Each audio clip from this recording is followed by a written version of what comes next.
Орой мэнд төргийн үзэгчдээ нэрийн хуудас ажил хэрэгч цувралын шинэ дугаар танд хүрэхэд бэлэн болж байна. Өнөөдөр урилга хүлээж авч та бидэнтэй ярилцах зочин бол Төрийн Орос Улсны корпорацийн тэргүүн дэд захирал ноён Алтай ууяг. Танд орой мэнд төргий.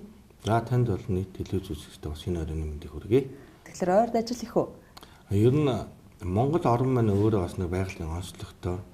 Ялангуяа хаврын улирал буюу 5 сарын 20-оос эхлээд 10 сарын 15 болтол энэ улиралд яг барилгын үндсэн үйл ажиллагаа явуулдаг болохоор одоо манай үйл ажиллагаа бол яг эхэлж байна да. Та аль аймгийн хүн юм бэ? Би Улаанбаатар хотод төрсөн. Миний аав бол Ховд аймгийн Дарив сумд төрсөн. Ээж минь Өвөр Хангай аймгийн Төгрөг сумын ийм хүмүүс байдаг. Би бол ихээсээ 8 улаа. Дээр нэг хата доороо 6 4 ингээл нэг өнөр хөтгөн айлын нэг хүүхэд. 9 нас хүртлээ бол би энэ 6 буудлын буюу одоо Могийн Чингэлтэй дүүргийн 14 дугаар хороонд 9 нас хүртэл амьдраад тэгэл дараад нь төмөр замд ер нь одоо 90 цент хүртэл тэнд амьдралаа да. 10 жил аль сургууль явах вэ? Төмөр замын 51 дугаар сургууль гэж ийм сургуульд төгссөн. Яг сургуульд ороод одоо ингээ ботход шинэ форм үүсгэнсэн гэдэг мөрөөдөл бол надад бараг 8 дугаар анги хүртэл. Тийм л мөрөөдөлтэй явлаа. Яг л бусдад адил мэдээж ингээл сургуульд ороход ахын өмсөжсэн форм тэр юмыг дамжуулаад өмснө. Харин миний өмсөжсэнийг бол доош нь дамжуулах боломжгүй байсан л да. Яг би чинь доороо дараалаад 3 охин дүүтэй байхгүй.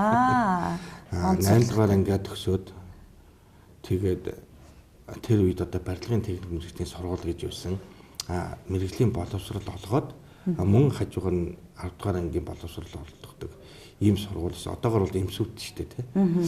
Ийм сургуулаар сураад тэгээд шууд цэргийн албаа хаагаад явсан. Таны үеийнхэн чи гар бөмбөг хөл бөмбөгийн спортод илүү сайн байдаг биш үлээ? Гэхдээ яг ер нь бол хүн спортыг заавалч тухайлсан гэхээс илүүгээр тийм аль ч төрлийн спортыг бас гадралдаг тэрэнд нэг эвтэй дүүтэй байх ёстой болов уу гэж би дотроо боддог шүү дээ. Миний хувьд бол бас сагсан бөмбөгийг нэлээд тоглоно, гар бөмбөгийг бас нэлээд сайн хэмжээнд тоглоно. Гар бөмбөг 10 жил байхдаа сурсан уу? Гар бөмбөгийг ер нь 10 жилд байхдаа тэгээд цэрэгт байхдаа л сурсан да. Манай цэрэгт миний салаан захирагч цагаан чойж гэж тийм алхах төслөгч байсан, волейбол их сайн тоглодог. Тэгэл тэр хүн надад л ер нь хойлол зааж өгсөн дөө. Дорнот аймгийн Хилийн цэргийн 032 дугаар ангид хил дээр албаасан да. Тэгэхэд цэргийн алба хэдэн жил байсан бэ? 3 жил байсан. Хөө 3 жил тэгээд хил дээр. Хил дээр. Манай ээж бол Хилийн цэргийн 051 дугаар анги гэж энэ Олимпиадт байдаг цэргийн ангид бас насаараа ажилласан юм байдаг. Зүгээр одоо гоор ярих юм бол одоо ээжийнхээ анги гэдэг юм уу тэр арын алгамалгаар бас хотод үлдэх боломж бол надад 100% байсан.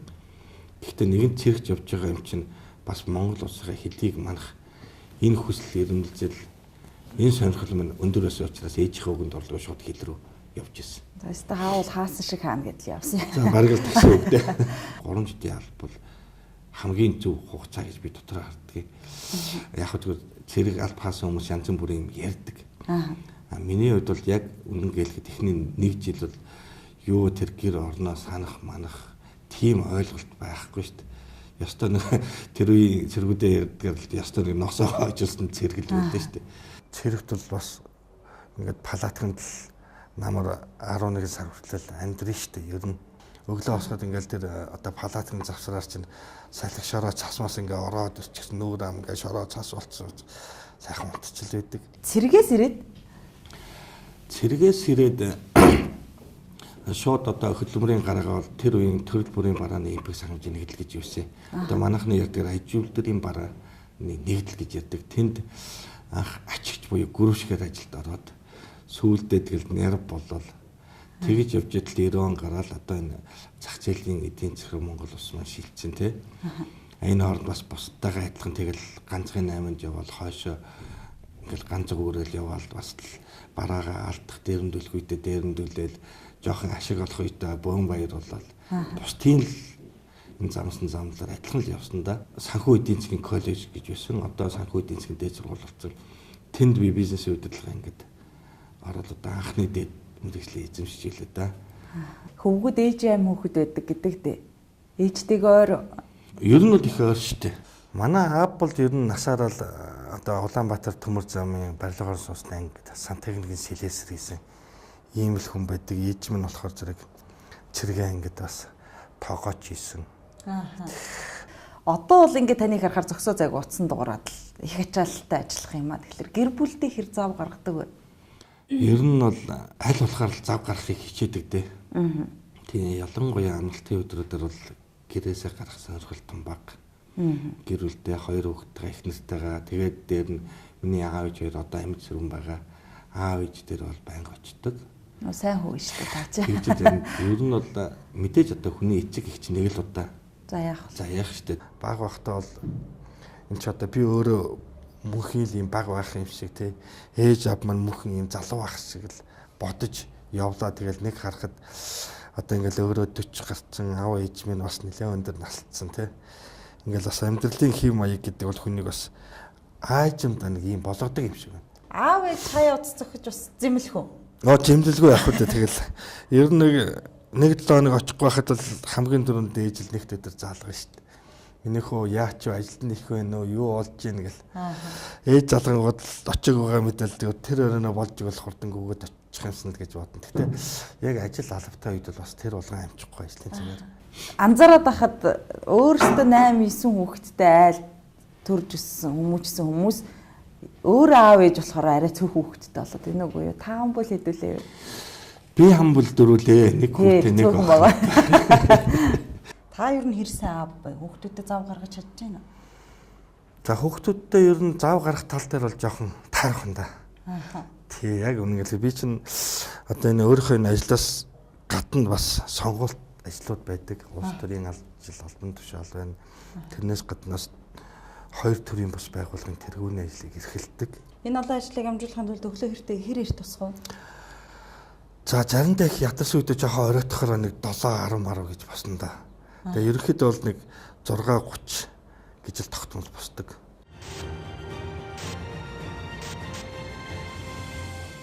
Тоскын алтан уяг гэж дуудлах болоод тэр удаж байгаа. Та ер нь анх тосктой ажил амьдрал яаж яваад нэг зүг чих тарах болчихов? Тоскын алтан уяг гэж хэлүүлээд 3 дахь жилийнхаа нүрийг үзэж байна. Анх бол манай байгууллага чинь орон сууц санхүүжилтийн корпорац гэж байсан. Тэр үед бол бас нэлээд хэд хэдэн ажлууд хийгдсэн байдаг. 40 мянган айлын орон сууц хөтөлбөрийг хэрэгжүүлсэн тий. Төрийн албан агчдын 4 мянган айлын орон сууцын хөтөлбөрийг хэрэгжүүлсэн. Тэгээд манай хуучин орон сууц санхүүжилтийн корпорац маань өөрөө хувьцаат компани байсан. 2012 оны шинжлэхийн засгийн газар гарч ирээд ер нь бас энэ орон сууцны бодлогод төр зайшгүй болж шаардлагатай гэж үзээ шийдлээ гаргаад 2013 оны 7 дугаар сард бол орон сууц санхүүжилтийн корпорацийг төрийн орон сууцны корпорац болгож өөрчилсөн. Тэгээ энэний дараа одоо төрийн орон сууцны корпорацад тухайн үеийн Монгол Улсын ерөнхий сайд байсан Нарын алтан уяг надад санал тавиад би бас сандыг бол хүлээж аваад энэ корпорацид орж ирээд ажиллаж байна. Сайн төлөвлөж чадах юм бол богино хугацаанд их олон ажил амжуулж чаддгийм байна. Зөв зохион байгуулалтанд орох юм бол хугацаа очиж болдгийм байна. Гэхдээ хугацаа очсон ч гэсэн чанартай гүйцэтгэл бас хийж болдгийм байна гэдэг их олон жишээг бас энэ хугацаанд хэрэгжүүлсэн төсөл хөтөлбөрөөр харууллаа л та. Тэгэхээр хоёулаа тэр төсөл хөтөлбөрүүдийг шатараалтайгаар л ярих хэрэгтэй болж таарах. Ер нь бол 1990 оноос хойш Монгол улсын барилгын салбар бол үндсэндээ бараг зогсонг байдалд орсон. Миний харж байгаагаар бол энэ барилгын салбарыг бол манай хувийн хэвтийнх нь өөрийнхөө нуруунд дээр үүрээд өнөөдөр хүртэл явсан ийм дүр зураг харагддаг. Тэгэхээр ер нь энэ орон сууцны салбарт төрийн бодлого зайлшгүй хэрэгтэй юм байна. Гэхдээ төр гол ямар бодлогоор оролцох вэ гэхэл мэдээж төр өөрөө менежер байх хэрэгтэй тийм ээ. Сайн зохион байгуулагч байгаад энэ гүйцэтгэлийг одоо мэргэжлийн байгууллагуудаар нь хийлгэх энэ ажлыг л хийх нь хамгийн зөв зүйтэй юм уу гэдэг ингэж харагдаж байгаа. Манай байгууллага 2013-аас 2004 онд анхныхаа бүтээн байгуулалтын ажлыг эхлүүлсэн. Манай буй тухайн нэг энэ маань бол нийтдээ 28 ширхэг 9 давхар байшин буюу 1764 айлын орон сууц байгаа. Ганцхан анхаарал татсан зүйл юу вэ гэхээр 1990 оноос хойш 2014 он буюу манай буян тухайн нэг хороолол маань ашиглалтанд ортол хугацаанд орон сууцыг ингэж ийм хорооллоор хийж ирсэн юм төлөвлөлт ерөөсөө хийгдэж байгаагүй. Хүмүүс ингэдэг. Вьетнам засвар сайн. Монгол засварч чаддгүй маа муухай олгочдөг гэж ингэж ярьдаг шүү дээ. Тэгэхээр энэ шүүмжлэл бас энэ үндэсний бүтээн байгуулагчдын энэ ажил хөдөлмөртний орж ирээгүй сонсогдоогүй зүйл бас биш байх л гэж бодоод байна л да. Тэгэхээр монголчууд ярьсан бол тэр нь чи юм байгаа, энэ чи юм байгаа гэдэг шүүмжил ер нь хэр ирж ирсэн бэ. За тэгээд буян тухай 1 2 гэл ер нь орон нутагт баригдаж байгаа барилгууд гээд энэ дотоодын аж ахуйн нэгжүүдийн барьсан барилгад та ер нь ажил хариуцж байгаагийн хувьд ямар үнэлгээ өгч чадах вэ? Тэгэхээр бид бол мэдээж энэ орон сууцныхаа бодлогыг дандаа үндэсний үйлдвэрлэгч, үндэсний аж ахуйн нэгжүүдээр хийлгэсэн. Бид бол энэ ажлыг эхлүүлэхдээ Монголын үндэсний компаниудын нэгдэл болох үндэсний бүтээн байгуулалтын корпорацтай хамтарч ажилласан. Энэ компани маань бол хамгийн одоо ахмад нь 70 настай тий 70 жил үйл ажиллагаа явуулсан хамгийн залуу одоо туршлагатай компани гэхэд 12 жил барилга болсон ийм 5 компани байсан. Манай барилгачид, манай барилгын компаниуд бол барилгын ажлыг хийж чаддаг юм байна. Манай ажилчид бол энийг гүйцэтгэж чаддаг юм байна гэдгийг бол бид нар бас маш сайн харуулсан ийм үйл ажиллагаа болсон. Тэгэхээр энд бол давхарта 7 айлтай бид нар 34-өөс 42 квадрат метртэй нэг өрөө байр 3 ширхгийг мөн 41 49 квадраттай 2 өрөө байр 2 ширхэг тэгээ 63 квадрат метртэй 3 өрөө байр 3 ширхэг гэд нийтдээ 7 айлыг давхарт нь шийдэж өгсөн байгаа. Барилгын гол 2 үнцэн түүхийд бол ялангуяа энэ бүрэн цутгамд байранд гол 2 үнцэн түүхийд нь 1-дугаарт нь цемент, 2-дугаарт нь арматур төмөр байдаг.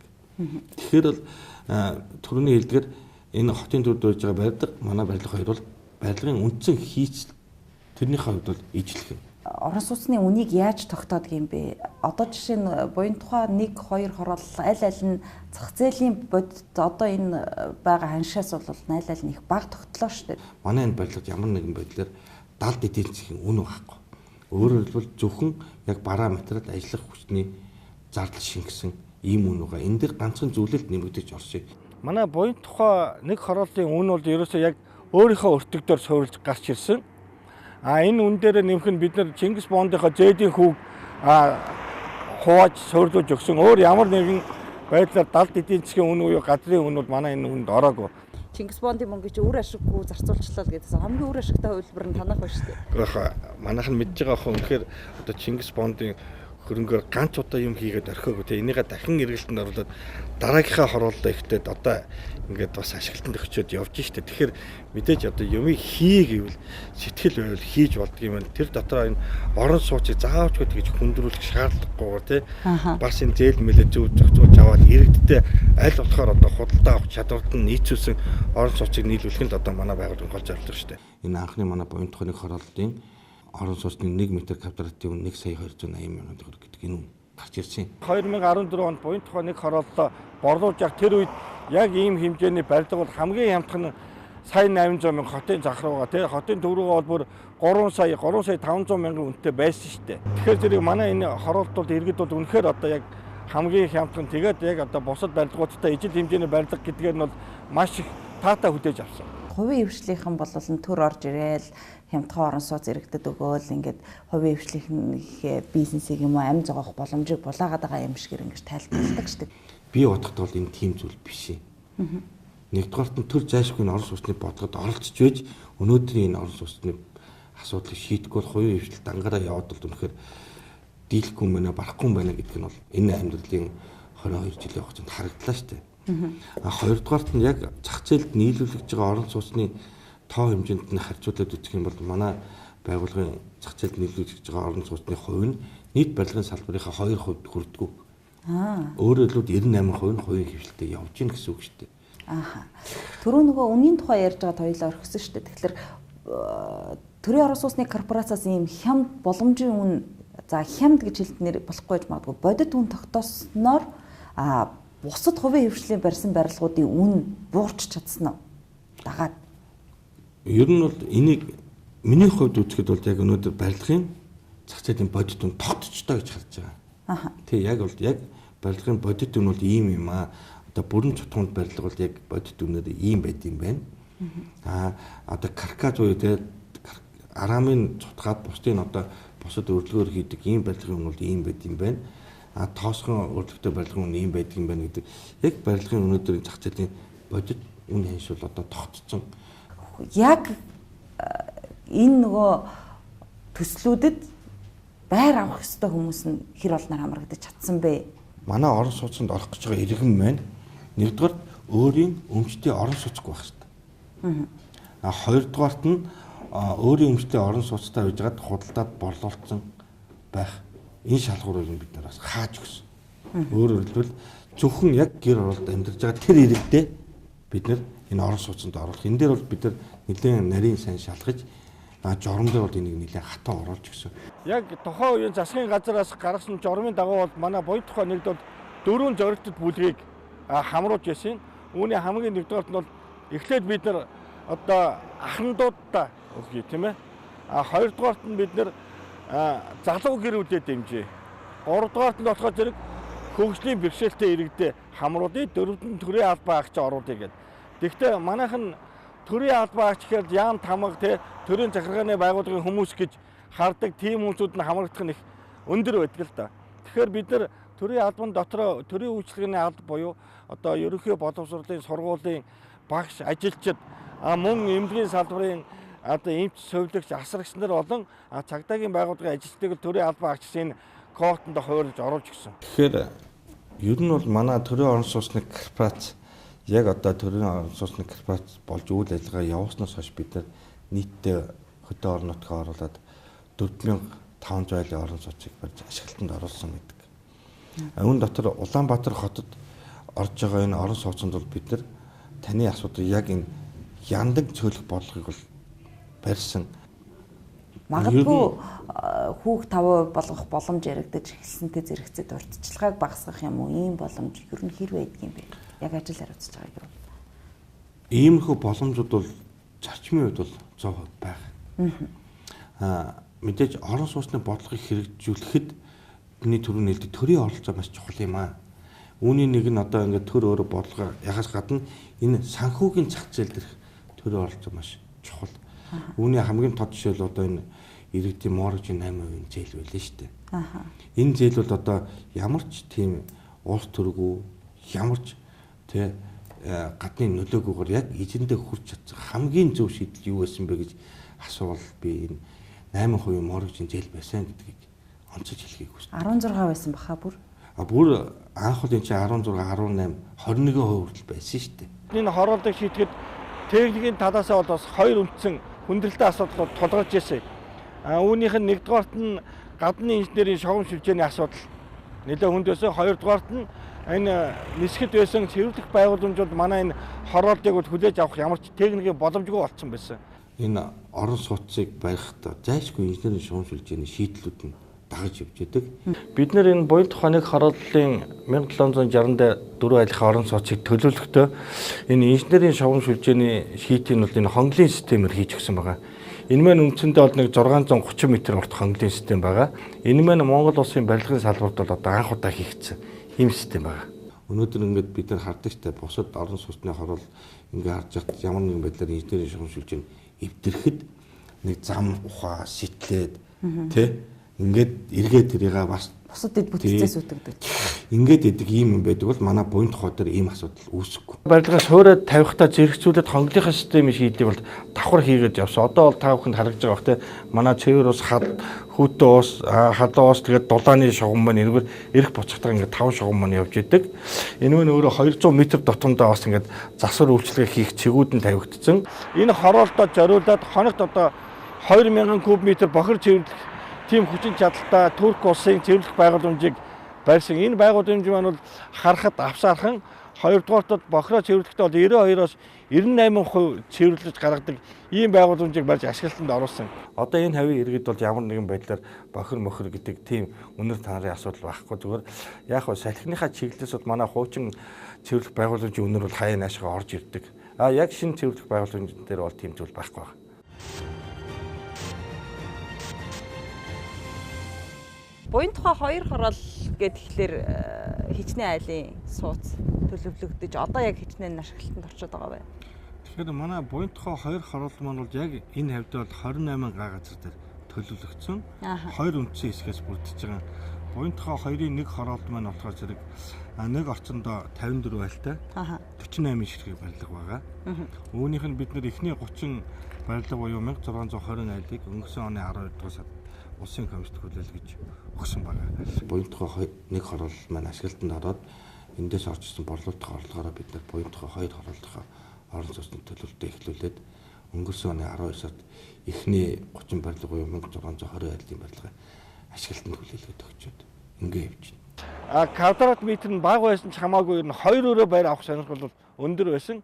Тэр утгаараа бид нар дараагийн Буянтхай 2 хорооллохоо төлөвлөлтөө хийхдээ нэг өрөө байрны төлөвлөлтийг байхгүй болгож 39.3 квадрат метртэй 2 өрөө байр 2-ыг 49.3 квадрат метртэй 2 өрөө байр 2-ыг мөн 68.6 квадрат метртэй 3 өрөө байр 2-ыг давхардаа 6 айлтай болгож өөрчилж өгсөн байгаа. Хамгийн гол давуу тал нь энэ бусад дэд бүтцийн асуудлыг их сайн шийдэжээ тийм ээ. Сургууль цэцэрлэгээс өсвөл дэд бүтцээр хүмүүс замлуудад ээж магадгүй л дээ. Тийм зөв шүү. Бид нар утгаад энэ орон сууцыг шийдэхдээ дунд нь одоо хүүхдийн цэцэрлэг тэгээд нэг салхидах талбай те хүүхдийн тоглоомын талбай өвчтийн төвгөд ингээд хороолтын хэмжээд зохицоор нь шийдэж өгсөн юм шийдлийг хийж. Ээлжиндээ 240 хүүхдийн батамжтай 4 ширхэг цэцэрлэг байгаа. Мөн нэг ээлжиндээ 1250 хүүхдийн батамжтай 2 ширхэг ерөнхий боловсролын сургууль гадна талын биеийн тэмрэх спортын талбайтай хамт төлөвлөгдсөн. Дээр нь зөөрийн тавтаа нийлээд 12 ширхэг үйлчлэгийн төвийн барилга төлөвлөгдөд одоо эхлээд явж байна. Үүнээс гадна бид нар бас кино, театр, усан бассейныг бас давхар төлөвлөж хийж өгч байгаа. Нийтдээ бол 6500 айлын энэ Буянтхай 2 хороолт дээр амьдрахын. Тэгэхээр энэ хүмүүсүүдэд зориулаад бол бид нар тэр дэд бүтц болон одоо хороол доторх барилга байгууламжийн ажилтныг бол иж бүрнээр нь төлөвлөж өгснөөр давуу талтай. Өмнөхөөсөө илүү их боловсронгуй болол туршлагажаад байгаа хэрэг шүү дээ. Тийм, энэ дотор чинь бас хөгжлийн бэрхшээлтэй иргэд байгаа тийм ээ. Тэгэхээр ерөнхий боловсролын сургуулийн хэмжээнд ихэд бид нар бас хөгжлийн бэрхшээлтэй хүүхдийг орж сурахад нь зориулсан шат талбай болон анги танхимыг бас давхар шийдэж өгсөс гадна одоо энэ Буянтхай 2 хороолтынхаа орцоор орж гарахад хөгжлийн бэрхшээлтэй иргэдэд зориулсан орц гарцыг давхар шийдэж өгсөн. Энүүгээрээ бас бусад хороолтуудаас бол нэлээд давуу тал. Үндэсний бүтээн байгуулалтын корпорац дахиад түншүүлсэн. Тийм. Тэгэхээр зэрэг манай энэ Буянтхай 2 хороолтын бас бүтээн байгуулалтын одоо сонгон шалгалтын уралдаанд манай Буянтхай 1-ийг гүйцэтгэсэн үндэсний бүтээн байгуулалтын корпорац бас шалгаж гарч ирсэн. Энэ корпорац маань бол энэ ажлыг бол чанартай сайн гүйцэтгэж байгаа. За, зээл тамрагдах боломжгүй хүмүүс түрээслэх боломж гэдээ бас нэг шинэ хувилбар гараад ирлээ тийм ээ. Тэгэхээр эрэлт хэрвээ өмчлөлийн болон түрээсийн орон сууцнд бол эрэлт бол маш өндөр байгаа шүү дээ. Яг өнөөдөр 2015 оны 12 сарын 31-ний байдлаар Улаанбаатар хотод 205 мянган иргэн гэр оролт амьдарч өрх. Иргэн биш өрх шүү дээ. Тэгэхээр зэрэг энэ 205 мянган ширхэг аливаа орон сууц зайлшгүй өнөөдөр хэрэгтэй байна гэсэн үг байхгүй. Тэгэхээр эрэлт бол хангалттай байгаа. Түрээсийн орон сууцнд тэгэхээр яг энэ Буянтхай 2 хорооллоос хичнээн байрын түрээслэх юм бэ? Тэгэхээр яг Улаанбаатар хотод 350 айлын байрыг туристэнд өгөхөр ийм засгийн газар шийдвэр гарсан. Тэрний дагуу бид нар энэ Буянтхай 2 хорооллоос 350 айлын байрыг шийдэж өгсөн. Буянтхай 2 хороолж анханасаа түрээс төлөвлөгдөжсэн юм уу? Эсвэл дундуур нь өөрчлөлт ороод энэ орон сууцнаасаа ер нь түрээсийн хувилбарт шилжүүлэх боломжтой юм байна гэж шийдэгдсэн юм уу? Тэгэхээр анханасаа бол энэ өмчлөлийн орон сууцаар төлөвлөгдсөн. Түрээсийн энэ асуудал бол сая засгийн газрын тогтоолоор 2015 оны 12 сард гарсан тогтоолоор нь түрээсийн орон сууцны хөтөлбөр орж ирлээ шүү дээ. Түрээслэх хүн харьцангуй хямд юм а тийм ээ. Тийм. Ер нь бол мэдээж бид нар хамгийн нэгдүгээрт нь энэ орон сууцаа барьсан өөрийнхөө өртгөө бол тооцож гаргаж ирсэн. Ингэж гаргаж ирээд энэ тооцоолол бол бид нар салбарын яам буюу барилга хотод байгуулалтын яамд хөргүүлсэн. Энэ удаагийн түрээсийн Улаанбаатар хотод болон хөдөө орнуудад мөрдөж байгаа 1 м квадратын үнийг нь бол барилга хот байгуулалтын яамнаас тооцоололтыг хийж гаргаж ирсэн байна. Яг хөө зүгээр одоо энэ түрээсийг бол үндсэндээ бол манай иргэд хоорондоо өөрийнхөө хувийнхаа өмчлөлийн орон сууцыг л бие биендээ түрээслэх замаар ингэж явж исэн бол өнөөдөр одоо энэ түрээсийн орон сууцны хөтөлбөрөөр бодлогын хэмжээнд түрээс бол зохион байгуулж оруулж байгаагаар нэлээд давуу чанартай. Хоёрдугаарт нь манай энэ байр маань бол одоо ямар нэгэн байдлаар урд нь хүн ашиглаж байгаагүй барьсан шив шинхэн орон сууц байгаа шүү дээ. Энэ утгаараа иргэд бол бас энд орж ирэх хүсэл сонирхол бол маш өндөр байлаа. 1999 оны тухайн үеийн улсын их хурлын 23 дугаар тогтоолоор түрээсийн орон сууц хэрэгжүүлэх хөтөлбөрийг баталж өгсөн байдаг. Харамсалтай нь энэ хөтөлбөр маань яг 17 жилийн дараа сая бодит биелэл оллоо шүү дээ. Буян тухай нэгin тухайд зорилтод 4 бүлэг гэжсэн шүү дээ. 2 бас ижил байсан уу? Буян тухай 2 дээр бас 3 бүлгийг нэмж оруулсан. Энэ 4 бүлэг дээр нэмэх нь юу байсан бэ гэхээр урдан буян тухай нэгд бол хувийн хвтийнх нь орж ирээгүй. Буян тухай 2 харуулдаар болохоор бид нэр энэ хувийн хвтлийг нэмж оруулж өгсөн. Дээр нь бас нөгөө нэг байгалийн гинтийн хүчин зүйлд давчгүй хүчин зүйлд нэрвэгдээд орон гэргүй болсон. Энэ айлуудыг бас тодорхой хэмжээгээр оруулсан. 3 дугаарх нэмсэн зүйл нь юу гэхээр зэрэг 4 ба түүнээс дээш хүүхэдтэй. Тэгээд өрх толгоосон эрэгтэй эмэгтэй гэсэн ийм ангиллаар оруулж ирсэн байна. Тэгэхээр ер нь ингээд хөгжин улс орны туршлагад энэ хүн амын орон сууцаар хангасан энэ юуг нь харахаар зэрэг өмчлөлийн орон сууцыг шийдэхээс гадна хажуу талд нь давхар энэ түрээсийн орон сууцыг зайлшгүй авч явдаг юм байна. Одоо түрээсийн орон сууцнд техник хүмүүс орж байна. Дараагийнх нь гэдэг ийм хүлээлт үүсчихэд байгаа шиг байна л да. Ер нь цаашдаа мэдээж яг засгийн газрын тогтоолоор бол 2016 онд 1300 айлын түрээсийн орон сууцны хөтөлбөр хэрэгжүүлнэ гэдээ тусгацсан байгаа шүү дээ. Тэгэхээр одоо нэг 370 орчим айлын орон сууц одоо дахиж бид нар ирээдүйдээ санал болгоно. Энэ санал болгох орон сууц нь манай байгууллагын хувьд бол одоо бэлэн байгаа.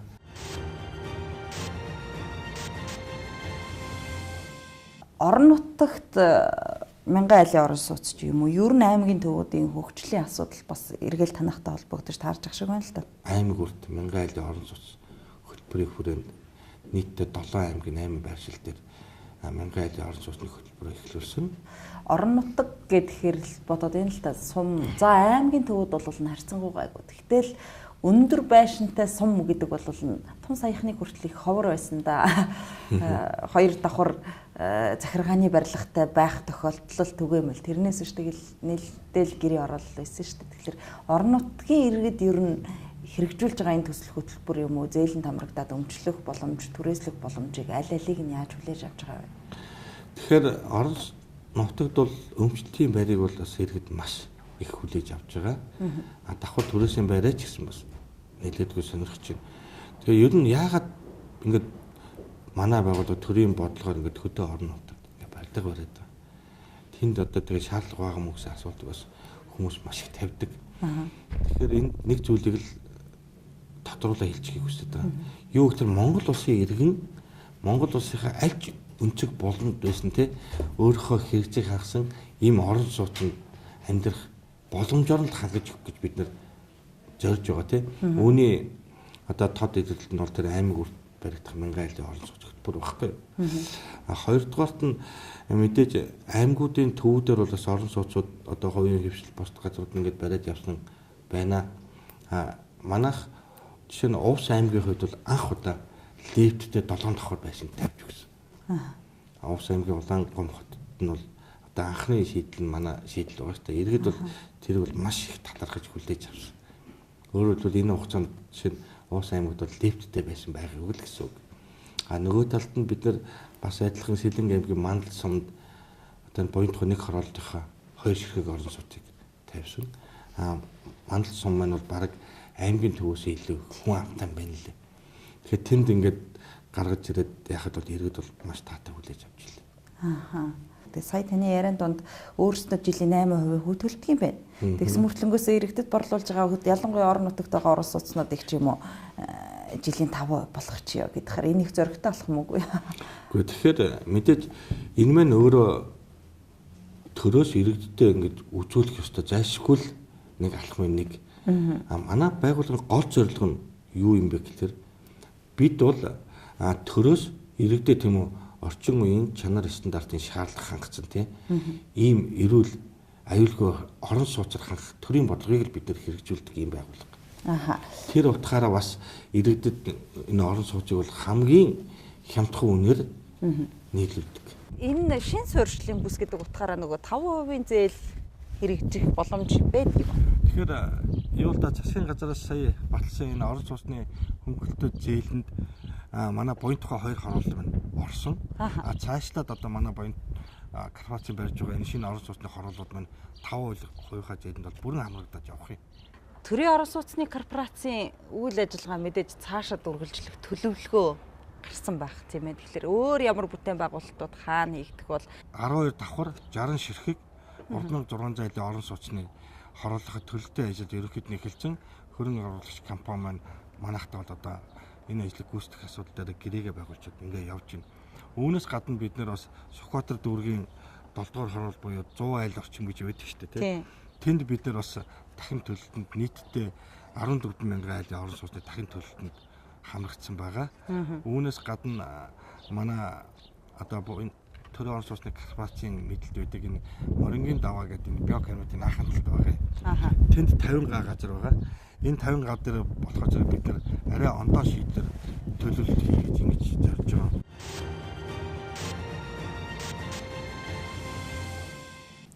За та түрүүн цэргээс ирээд 90 онтой шилжилтийн үедээ залгасан тухай ярьсан шүү дээ.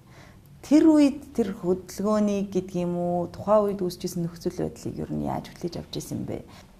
90 онд яг зах зээлд ингээд эдийн засгийн үйл шийдэж хат би бас 22 23 настай сайхан залуулж явлаа.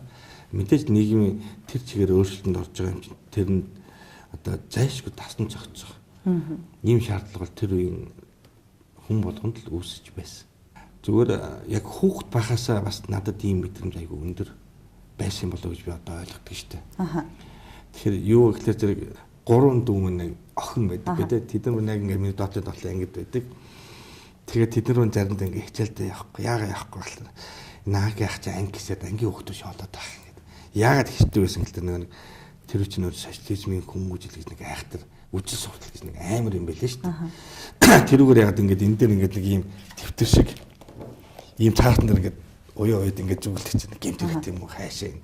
Энэ дээр нь юу өчөж чинь гэж би дамын 8-д тэдгээр ингээд тэр байна гэж зүгэлдэж анги гэсүүлээд ингээд одоо тухайн үед л жигшээж байгаа юм. Хашрааж байгаа л хэрэг юм тийм ээ. Тэгээ анги хийсдэг нэг охтууд болохоор зэрэг ангийнхны хүүхдүүд танаа ахсан муухай баба дамын 8 чинь энэ төр гээл их шоолдог тийм байсан. Тэр үед л одоо энэ зах зээлийнхаа юмыг л бас хүүхд багтаа өөрийнхөө тэр бяцхан оюун ухаанараас төрүүлж мэдэрсэн гэдэг юм уу яа тэгээ ойлгол одоо тэгтээ бол гэж боддоо шүү дээ. Эмэгтэй дүүнэр ахараа бол одоо бахархаа. Одоо тэд нар бахархдаг гэдэг одоо нэг эргэлзэхгүй байна даа. Аха. Нарчлан намын хизээний гишүүн юм бэ та?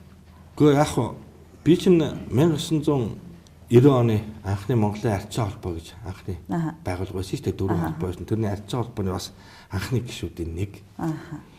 Тэр үеэс хойш бол одоо энэ арчсан холбоо арчсан намтай 26 жил хамт явж байна. Та чинь Жингэлтэйгээ сонгогдсон иргэдийн хурлын төлөөлөгч юм байна шүү дээ. Тий. Тийм. Тэгэхээр энэ тойрог хэр олон айлтай вэ? Гэхдээ ер нь манай Жингэлтэй дүүргийн бараг орчин суугчдын нэг 64% орчим хувь нь яг гэр хороолдоо амьдардаг. Тэгэхээр зөв хүн амынх нь 64% нь гэр хороолдоо байна л гэсэн үг шүү дээ. Танд хаягтай ийм асуудал ирэх үү? За тэгэл энэ тэнд барилга бариад л явах энэ авыгаа хэдүүлээ нэг барилгачуулъя гэсэн санал.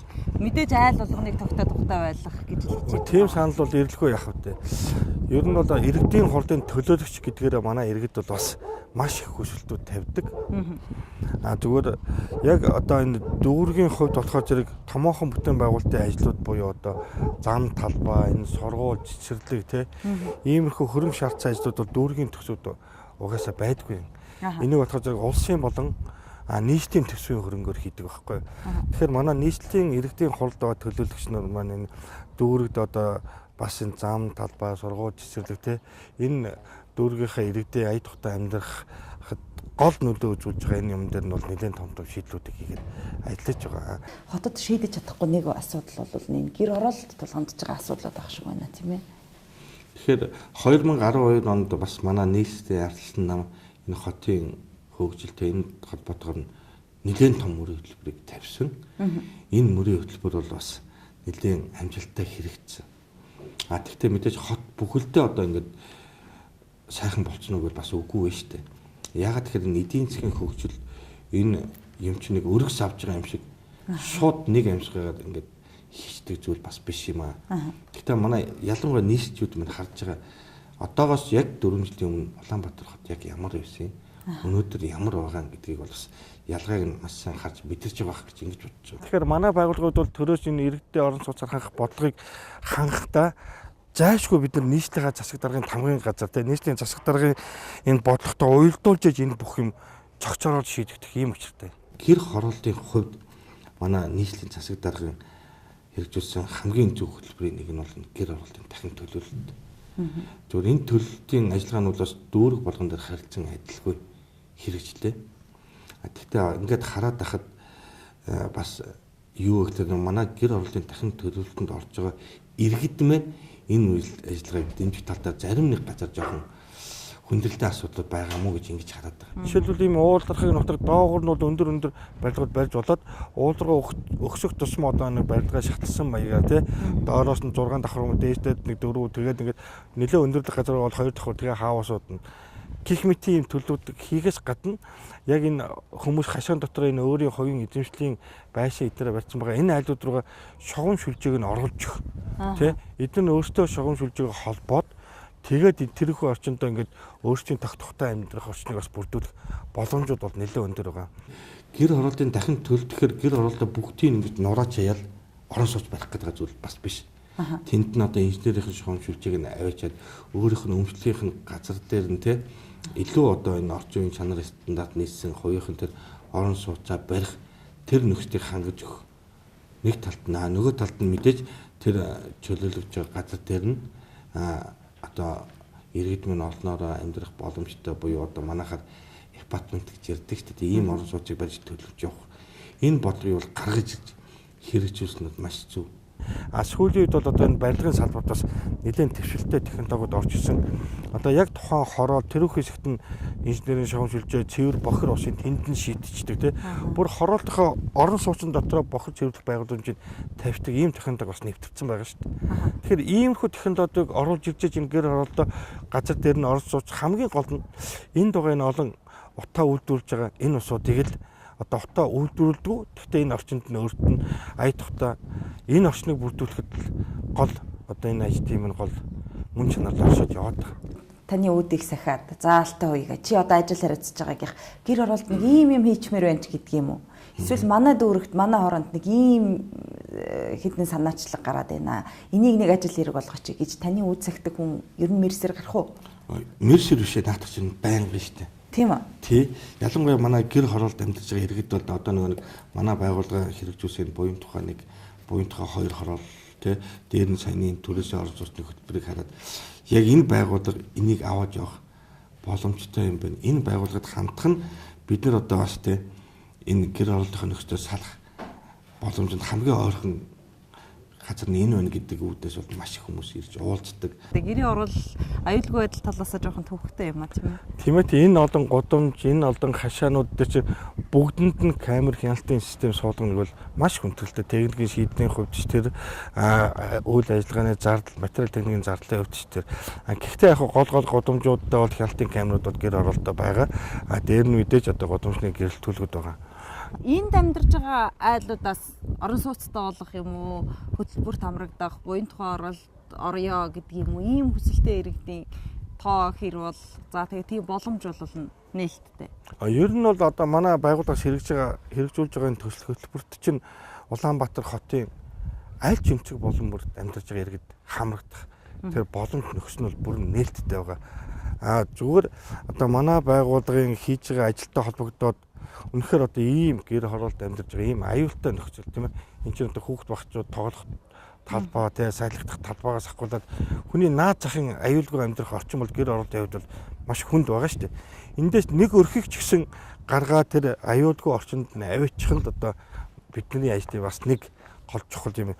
Тэгж чадсанаар бид нар энэ ажилдаа илүү их орон зориг авч өшөө цаашаа энэ бүх айлаа тийм ээ тийм тогтог орон сууцнд оруулах зарим нь яг байгаа газар нь өөрийнх нь инженерийн шийдвэрийг шийдэж орон сууцаар нь ханах ийм л зорилгыг хэрэгжүүлэх нь хамгийн чухал ажил болж байгаа юм байна. Ер нь бол одоо альва хүний бас анхдагч хэрэгцээний нэг гол чухал зүйл нь бол орон байрны асуудал байдаг тийм ээ. Тэгэхээр зэрэг энэ олон иргэдийг орон байртаа болох энэ ажлыг эрхэлж энэ олон улсуудад бас тэ аюулгүй таатай орчинд амьдрах энэ бололцоог олгож өгдөгөөр бол би бас өөрөөр бол хамт олноороо их бахархдаг. А манай хамт олон бол мэдээж одоо энэ бусдын сайн сайхны төлөө орон гэртээ болохын төлөө нэгэн үзүүр сэтгэлээр нэг хамт олон шиг бас ажиллаж чаддагт бас их бахархаж явдаг. За баярлалаа. Таны аавын нэрийг хэн гэдэг юм бэ? Манай аавыг Дав гэдэг. За тэгээд Энэ жил 80 настай сайхан өгч байгаа да.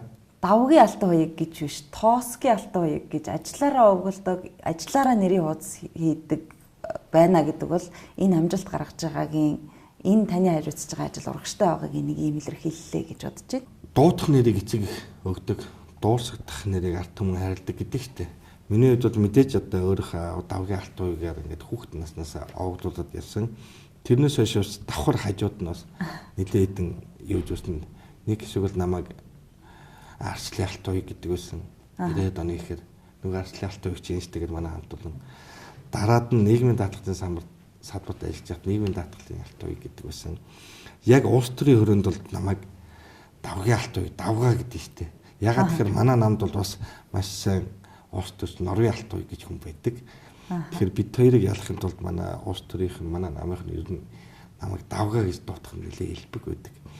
Тэгээд сүүлийн 3 жил яг бол тоосгийн алтан уяг гэдэг л болсон байлээ. Би бол нэнийг ингэж бодож байна. Нөгөө нийгмийн даатгалын алтан уяг, ардчлалын алтан уяг, за тэгээд тоосгийн алтан уяг боллоо.